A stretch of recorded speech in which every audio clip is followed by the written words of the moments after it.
Hey barbecue family, Kenyatta here. Welcome back to my backyard Smokemaster barbecue channel. Today I'm doing things a little bit differently.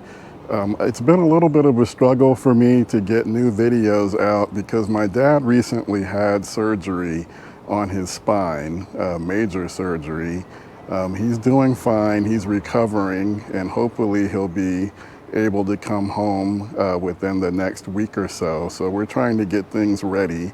So it's been quite a while since I've been able to do a cooking video. I recently did a video where I got the flame zone from my Mac 1 Star pellet smoker. And if you haven't had a chance to check that video out, I'll leave a link up so that you can do that. I did make smash burgers in that one, but I didn't really talk through the process.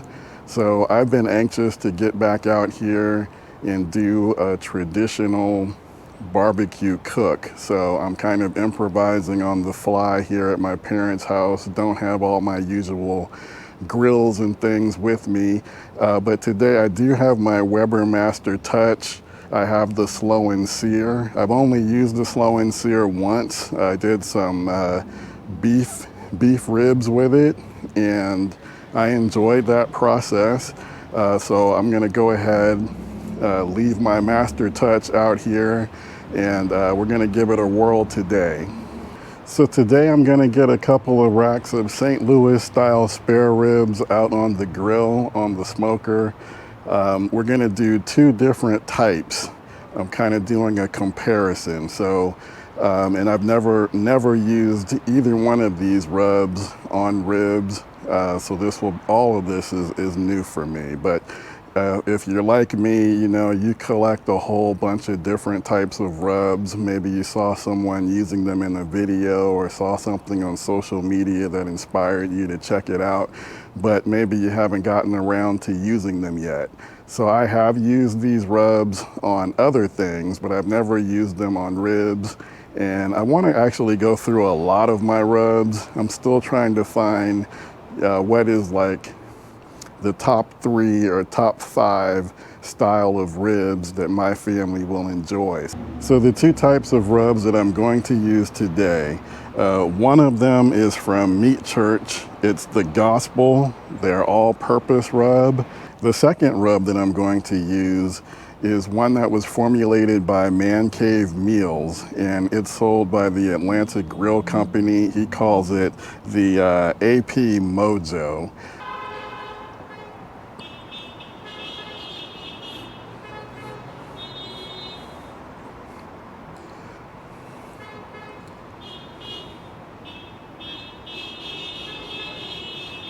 Oh my God. Okay guys, so just waiting on these clowns to stop whatever they're doing, like a horn honking competition. All right, hopefully that's over with. So anyway, what I'm trying to do, I'm gonna go ahead, I'm gonna put both of these rubs to the test. Hopefully my family will enjoy both of them. All right guys, so here's a look at what we've got. It took a little bit longer than I wanted for the temps to stabilize. I didn't pay close enough attention, you know, when I first lit the coals, so I let them overshoot. So in order to help bring the temps down some, I just had my spray bottle, took that and sprayed the coals. Ideally, I like to keep the temperature between 225, 250, but I'm okay if they go up to 275, but not much more than that. Also, this is my first time doing any type of ribs on my Weber Kettle, and now I can kind of see why people might opt for a rib rack so you can get more slabs. You know, just looking at the spacing that I have here, not much space. The Weber Master Touch is a 22-inch kettle. So over here on the left, this is the AP Mojo all-purpose rub, and on the right is Meat Church's Gospel rub. So I can tell already just from the spacing that I'm gonna have to keep my eye on these ribs, probably have to rotate them, reverse the positions, try and keep them, cooking as evenly as possible. Alright guys, so this ended up being the struggle video production if there ever was one. So in addition to fighting the ambient sounds over at my parents' house, at this point of the video I discovered that my microphone stopped working. So I'm going to try to talk through what's happening here. Basically, after the first hour, I checked on the ribs and I was pointing out how I was already starting to get a little bit of pullback, and you can see, especially on the ribs that were on the left side, you were starting to get a little bit of pullback. Those ribs were closer to the coals. So not only did I decide to switch the position of the ribs, but I also flipped them around, like rotated them 180 degrees. So this was basically my plan to try to even out the cook. And then here I'm also pointing out the positioning of the exhaust on the Weber kettle in order to try and keep the temperatures around 225, 250. Just have the vent, the opening, just slightly open to try to keep those temperatures under control. And also, I'm not really relying on the thermostat that's built into the Weber kettle. Those usually aren't accurate. They're giving you the temperature up at the top of the dome. So instead, I was using an ambient probe with my fireboard to monitor the temperature inside of the kettle. So here we are again, repeating the process every hour. I'm just checking the ribs with the intention of not just checking them, but also changing the position. So again, I'm gonna reverse the position of the two ribs, flip-flop them, and then I'm also going to turn them 180 degrees to try to get them to cook evenly. Look how nicely the slow and sear is doing with the coals. You see that they're not all the way ashed over. You basically start your fire in one corner. I think in this case I had started it kind of in the lower left corner where the coals are, and then they just slowly ash over. And I think that process, along with there's a little water reservoir. You can't really see it, but it's underneath the slab of ribs on the left. You fill that up with water, and then that also helps to stabilize the temperatures inside of the kettle. And this is what really, I think, if you only have a kettle, I think using a slow and sear will really help turn it into a smoking machine. And then there's also the method of using it to grill at high temperatures, putting your meat directly over the coals. I haven't done that yet, but I can tell this design will make that very easy as well. Alright, so again, just continuing the same process. This is really simple. Basically you're just continuing to check on your ribs, maybe once an hour, just to make sure that the color is looking good, that the bark is forming the way that you want it.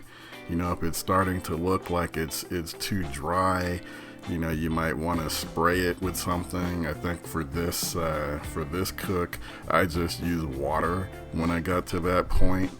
Here I'm looking at the pullback on the ribs, and trying to basically get a feel for how much longer they need to stay on the smoker.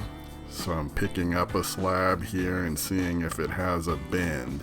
I didn't have tongs with me, but if I had tongs, I would have held them in the center. And basically what you'd be looking for is to see if those ribs are about to fold over and start to break apart. Now this slab of ribs right here, it looks pretty close to being ready. you know, because it didn't quite break apart, but I'm you know, just going off of memory, I think I probably decided to leave them on maybe for another 30 to 45 minutes to get them pretty much where I wanted them to be. So to recap, we've got two types of St. Louis style spare ribs going on the Weber kettle. The one on the left is the Atlanta Grill Company's Mojo AP rub, and then the slab that's on the right is the Meat Church Gospel AP rub. I didn't wrap. I decided to let these go just to take in the apple and cherry chunks that I was using. Overall, the cook took 6 hours to get the ribs to where I wanted them to be. So in the end, my daughter and I both tasted the ribs. So I preferred the Atlanta Grill Company's Mojo AP rub, while my daughter Erin preferred the Meat Church Gospel AP rub. So I guess you could say it was a tie. Now, I thought that the Meat Church Gospel AP rub was extremely mild. So if you're really just looking to taste the pork flavor, you know, and not really have too much influence by the flavor of the rub, then I think that the gospel rub is the way to go. I preferred the Mojo AP rub more because it had a little more punch. It wasn't spicy, but it did have a hint. You could taste the salt and pepper in it. It came through. So what's your go-to rub for ribs? I'm still trying to figure out mine. Like I said, I like the Mississippi grind. I like the Hogs and Heat, mild and savory. But I've still got some more rubs, you know, that I want to try and see how they compare. I just enjoy experimenting and really trying to find my perfect go-to rib rub.